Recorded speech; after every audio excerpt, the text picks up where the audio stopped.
Game on, ladies and gentlemen. It has been about 5 months since I last did a podcast. And for those of you recognizing my voice, this is Box Score Radio, and this is your host, Jay Keaton. Getting a late start on a 2019 football season. Basically, to sum it up, last time I talked to you, I was predicting the Final Four in men's college basketball. So, took a little hiatus, about 5 months. I'm ready to get back to work, and start doing this podcast again. Very excited for it. Time to grind. 3 weeks down in the college football season and 2 weeks down in the NFL,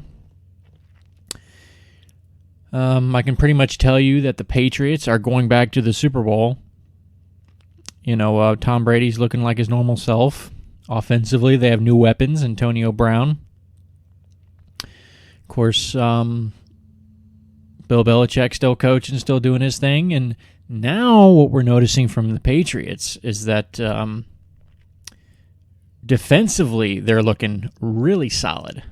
Only allowed 184 yards and caused 4 turnovers against Miami. I know the Dolphins are looking pretty pathetic right now, but still, you got to give them credit for that. It is very difficult in the NFL to shut somebody out.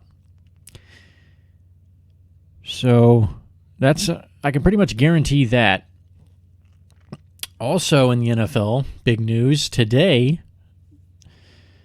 Ben Roethlisberger announced today that Ben Roethlisberger is going to be out for the season with a elbow surgery, which means that Mason Rudolph is going to have to lead the way for Pittsburgh after an 0-2 start, which I do not see that happening.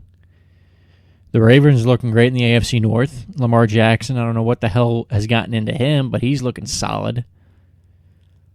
The Browns are off to a rough start, but they play tonight. I think they're going to get a win against the Jets. Trevor Siemian can't get it done. He's a natural backup. The Bengals, I think, week 1 they looked pretty good, losing 21-20 to the Seahawks in Seattle. But then they get blown out by San Francisco 41-17 at home, so I don't know what the hell they're thinking. I don't know what's going on there with Zach Taylor, I think, is their new head coach, so I don't know what's going on there. And then, so I think the Ravens are shocking the AFC North right now. Chiefs looking great. Defensively, they stepped up since week 1. They gave up like 30 points to Jacksonville, but only 10 to the Raiders. So that's an improvement. Mahomes is doing his thing. He's looking great. MVP candidate already. And the Cowboys off to a 2-0 start. Dak Prescott looking like he wants that contract, and he's showing why. So very excited for this season. There was a lot of questions going into this season, what kind of the NFL was going to look like. And honestly, it looks the same, doesn't it? The same teams looking good. Questionable teams are looking bad. Giants look bad. Packers pull off the win against the Vikings. I was actually shocked there. I didn't think the Packers were going to do much this year. I still don't think they will. But it is nonetheless, it's a 2-0 start for them. So who knows? Maybe they can run away with the NFC North. But and then of course we heard today Drew Brees is going to be out 6 weeks for thumb surgery. So Pittsburgh and New Orleans are looking like shit right now. New Orleans was my Super Bowl pick for the NFC. I'm not going to chalk this up to a jinx. I just believe that it's looking like that the older quarterbacks are kind of starting to, look old. Roethlisberger's injury, Brees' injury. Eli Manning, of course, is going to end up getting benched for Daniel Jones. Cam Newton, 0-2. He looks like his shoulder's starting to bother him a little bit. So it's a changing of the guard right now. Rising of the tide, if you will. The young bucks are starting to step up, and they're going to need to. As some of you may know, I'm a Jacksonville Jaguar fan. Doug Marrone, why are you going for 2? I have no idea, considering it was a defensive struggle against Houston. You only allow them 13 points through 4 quarters, 58 minutes, and then you decide to try to go for 2 in the win, and you come up a yard short. I mean, I guess it's always good when you actually get it, but I still don't understand in a defensive struggle why you would take that chance, but oh well. But Gardner Minshew, after Nick Foles, Nick Foles' injury too. So it's a shame right now. These Vegas bookies I know are going fucking apeshit, considering what the lines are going to be. Think about it. You have Nick Foles, Drew Brees, Ben Roethlisberger out for a significant amount of time, and those are impactful players. Okay, those aren't game managers. Those are players that you need to win. So Vegas bookies are like, what the fuck? You're a better in Vegas. There's no way that you're a little nervous right now. But Gardner Minshew, I think he's really stepped up. He was 23 of 33, 213 yards and a touchdown against Houston on the road. They ain't fucking bad. I think he's looking good, considerably. Thrown to the Wolves against Kansas City and Houston. 2 teams that are picked to win the divisions. So I'm impressed by him so far, but the problem is there's no one else to step up. Fournette's not getting it done. He's injury prone. Defensively, they did all right against Houston, but they didn't do nearly as good against Kansas City. They actually outgained Houston, 281 to 263. 1 turnover difference in the ball game and 1 mistake at the end of the game. 1 bad call. So I'm impressed with Jacksonville so far. It's an 0-2 start, but damn it, if Minshew can just develop a little bit quicker, who knows? All right, so pretty much winging it today. First show in 5 months. Kind of letting everybody know what the shows are going to be like. A lot of opinions. A lot of facts are going to be. I'm a stat-driven guy. I love stats. I love looking at them because you can look at stats and see how the game's going to. If you didn't look at the final score, I can give you key stats and you would be able to take a very educated guess on what the final score would have been and who won. There are key stats that I look at. For instance, just an example, in basketball, I look at 3-point percentage. I've probably covered about 200, 300 games.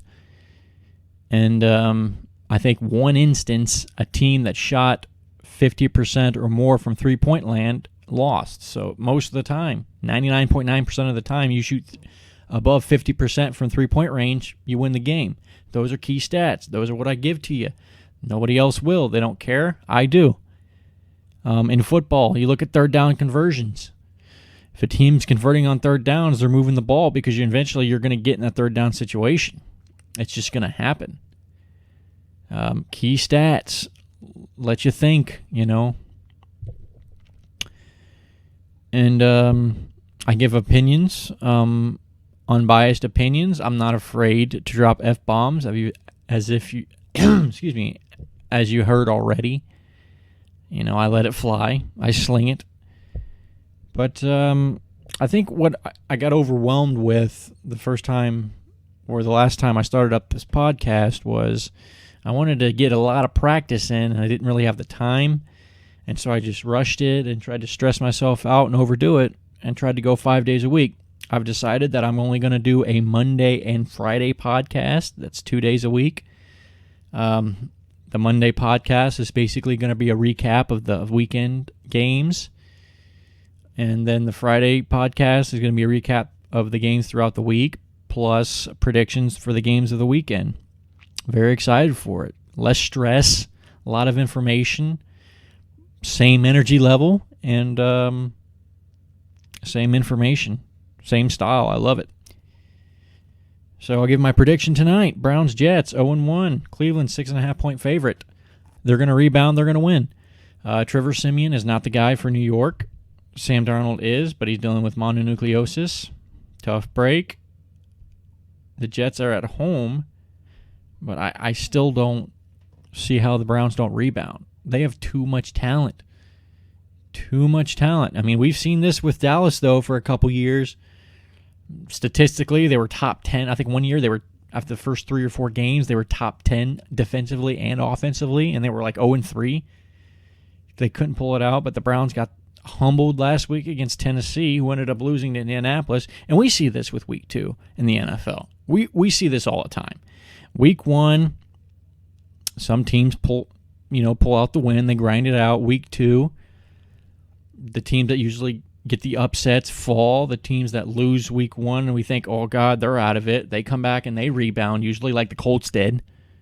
I mean, I don't think who honestly thought the Colts were going to beat the Titans. The Lions, who thought the Lions would beat the Chargers. So we're going to end up seeing a lot of that the first couple weeks. In the end, it's going to end up playing itself out. We're going to see Kansas City and New England probably in the AFC Championship game. I don't see anybody else really competing with them. We're going to see in the NFC, I think San Francisco is going to make a run. I think Dallas is going to make a run. I think Philadelphia is going to be in the mix. So you're going to see a lot of the same teams battling it out. The Rams, I mean, with the Saints, with Drew Brees being out, I think the Rams pretty much have it. The NFC pretty much locked up. I mean, unless Jared Goff does deer in the headlights like he did in the Super Bowl and ends up failing again, I don't see anybody stopping them. I think it's going to be a Rams, if I had to predict now, Rams-Patriots rematch. But we'll see what the Chiefs can do, and if the Saints, I'm still gonna ride my pick though. If the Saints can just get like a 2-4 record heading into the bye week, week 9, and Drew Brees can come back and he's motivated and healthy and has got that chip on his shoulder, I think he's too good of a player not to get to the Super Bowl at least twice. That's why I predicted him. I think he has one more run. I'm hoping that this surgery will not derail that, because that would really suck. Because I don't think he has many years left. But, yeah, you tell me who's going to beat the Patriots. I'd love to see it. Like I said, offensively, they look just as good. Brady looks great. And then defensively, they look even better than they did last year.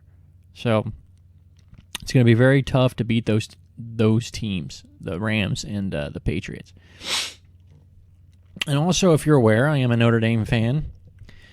College football, great weekend. We had some great games over the weekend. A lot of upsets, considering there was no two teams ranked in the top 25 playing each other. This week it's very different. We got the Irish going up against Georgia in Athens. I'm remaining hopeful that Notre Dame can pull off an upset. I really think that there's a chance. Usually in this kind of game, over the last 10 years, you would have said, no fucking way. They'll choke. They'll get exposed. The SEC is too good. And even though Georgia's looked pretty insane over the last couple of weeks, they haven't been tested, and really neither has Notre Dame. They were on the road against Louisville. Georgia was on the road against Vanderbilt. Those are the two toughest tests. But I will say this about Brian Kelly's 10th year. 10 years I've been watching him. This is definitely the fastest his team has been. He's got some speed on the perimeter, and he's got some young guys that need to step up. And I think if Georgia can repeat the performance that they had last year against LSU, where they turned the ball over like 4 times and got beaten by 2 scores, that's what I'm hoping for. If that happens, I think Notre Dame can make this game close.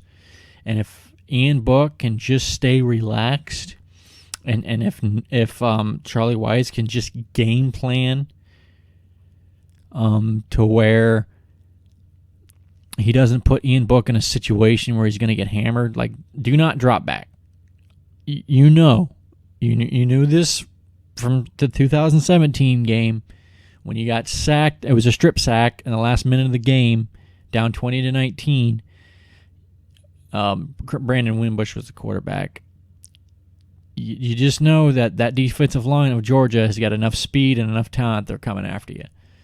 So as long as you can find a way to keep Ian Book standing upright, you got a chance because he can make plays.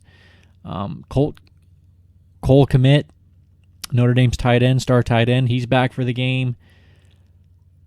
A lot of talent, like I said, a lot of young talent. We'll see. I don't know. I'm actually optimistic. If you told me at the beginning of the season they're going to go to Georgia and pull off the upset, I said no fucking way. They can get, and here's the thing about Notre Dame. I've been watching them since I was born. Well, since I was 5, 6. You look at Notre Dame. Notre Dame is the only team that if you watch their first game, it'll tell you everything you need to know about their season. Everything. Against Louisville on the road, it was a game where, okay, if they blow them out by a lot, they can win 11 games, 11, 12 games. If they win pretty handedly like they did, they're going to get 9, 10 wins. If they would have lost that game, 6, 7 wins. If they would have gotten blown out in that game, not even going to a bowl game. But they won the game pretty handedly. They showed their dominance in the second half. I think they got 9, 10 wins in their season on their belt this season. But if you want more and if you want to show everybody that you're for real and that you're a playoff contender, you got to take care of business Saturday in Athens, number 3 ranked Georgia. That's a fucking tall task for them. But you got to remain hopeful on it. You got to believe, and if you do that, I think they have a really good shot. If they can just play tough defense, get after the quarterback, pressure Fromm. Fromm's capable of making mistakes. I've seen him. He's really solid, but he is capable of getting happy feet, pulling the trigger a little too quickly, and making the mistakes. So I don't know. We will see. But like I said, this is a very fast Notre Dame. Definitely the fastest Notre Dame team I've seen on the perimeter. They're not as physical as they were last year, but they got the speed. Is it going to be enough to match the SEC speed? I don't know. I don't think so, but we will see. Hey, anything can happen. And, before I forget, congratulations for those of you who know me. Know I'm an LFL fan, Legends Football League, formerly Lingerie Football League. Nothing better than women in sports, I always say. The Seattle Mist won the 2019 Legends Cup, their third in 10 years. So congratulations to them. They beat the LA Temptation, who I picked to win the cup at the beginning of the season. But you don't always get what you want, do you? So congratulations to them. And I think I have exhausted my welcome on the first day. But I am excited to do this, ladies and gentlemen. It's about time I get back into the groove. Start, cracking down. Start doing what it takes to get this podcast running and successful. I just got to get motivated, and I need you to help me out, okay? So, send out the emails, justin.keaton3@gmail.com. And send me some feedback on YouTube where this will be posted. And, keep listening, ladies and gentlemen. It's going to motivate me. It's only going to make me better the more practice I get, okay? Very excited weekend. I'll catch you guys later on Friday for predictions of this weekend's action. And good luck to the Cleveland Browns and the New York Jets tonight. I got Cleveland. Score 24-17. All right, and I will catch you later, players.